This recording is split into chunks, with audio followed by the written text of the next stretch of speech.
শামস আল Tabriz, পুরো নাম শামস আল দিন মোহাম্মদ। তিনি ছিলেন তার সময়ের সেরা সুফি ব্যক্তিত্ব। বলা যায়, শামসের হাত ধরেই জালালউদ্দিন রুমির নবজন্ম ঘটে। রুমিকে তিনি 40 দিন ধরে শিক্ষা দিয়েছিলেন। শামস তাবরিজ এবং রুমি সম্পর্কে লেখা তুর্কি লেখক এলিফ সাফাকের দ্য 40 রুলস অফ লাভ বা ভালোবাসার 40 সূত্র। ভালোবাসার 40 সূত্র থেকে আজ থাকছে 10টি সূত্র। সঙ্গে থাকছি আমি মানিক শিমুল।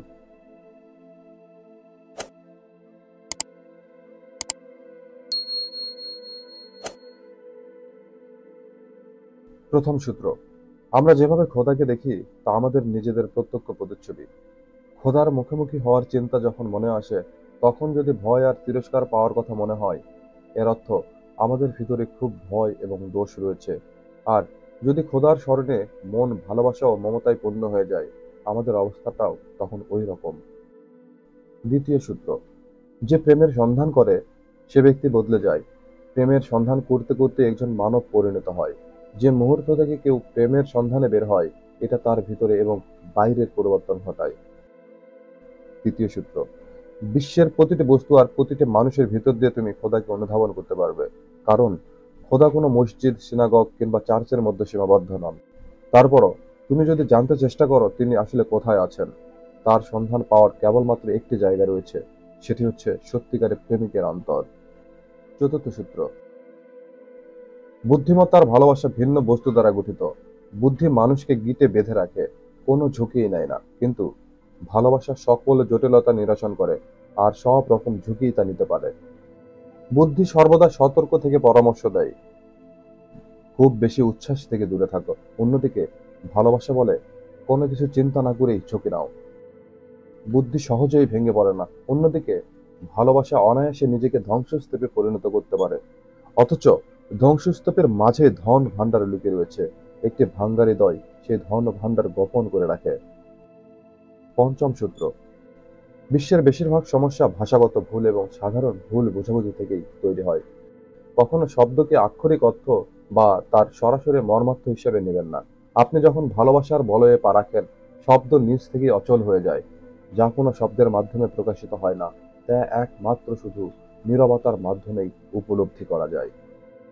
ষষ্ঠ সূত্র: নিঃসঙ্গতা এবং নির্জনতা দুটি পৃথক জিনিস।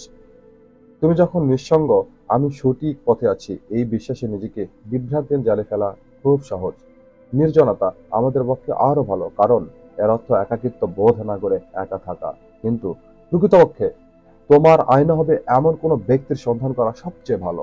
মনে রেখো, একমাত্র অন্য মানুষের হৃদয়ে তুমি সত্যিকারের অর্থে নিজেকে এবং তোমার মাঝে সৃষ্টিকর্তার উপস্থিতিকে চিনতে পারবে। সপ্তম সূত্র: তোমার জীবনে যাই ঘটুক না কেন, জীবনে হয়ে যাওয়া ঘটনাগুলো যতই ঝামেলাজনক মনে হতে থাকুক, হতাশার ধারে কাছে যেও না। এমনকি যখন সকল দরজা বন্ধ হয়ে যায়, মহান সৃষ্টিকর্তা শুধু তোমার জন্য একটি নতুন দরজা খুলে দেবেন। কৃতজ্ঞ হও। সব ঠিক থাকলে কৃতজ্ঞ হওয়াটা সহজ। একজন সুফি শুধু তাকে যা দেওয়া হয়েছে তার জন্য কৃতজ্ঞ হন না, তার যেসব চাওয়া অস্বীকার করা হয়েছে সেগুলোর জন্য কৃতজ্ঞ হন। অষ্টম সূত্র: ধৈর্য অর্থ নিষ্ক্রিয়ভাবে সহ্য করা নয়, এর অর্থ একটি প্রক্রিয়া শেষ পর্যন্ত লক্ষ্য রাখা। ধৈর্য অর্থ কি? এটার অর্থ হলো কাঁটার দিকে তাকিয়ে সেটাকে গোলাপ হিসেবে দেখা, রাতের দিকে তাকিয়ে সকালকে দেখা। অধৈর্যতা মানে অদূরদর্শী হয়ে পরিণতি দেখতে না পাওয়া।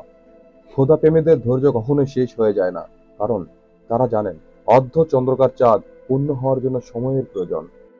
নবম সূত্র: পূর্ব পশ্চিম, উত্তর বা দক্ষিণের মাঝে ক্রমই পার্থক্য আছে। আপনার গন্তব্য যাই হোক না কেন, প্রত্যেক ভ্রমণের সময় আপনাকে ভ্রমণের অভ্যন্তরে প্রবেশ করতে হবে। আপনি যদি সেই সফরের অভ্যন্তরে প্রবেশ করতে পারেন, তাহলে আপনি সুদূরে প্রসারিত এ বিশ্ব নয়, তার বাইরেও ভ্রমণ করতে পারবেন।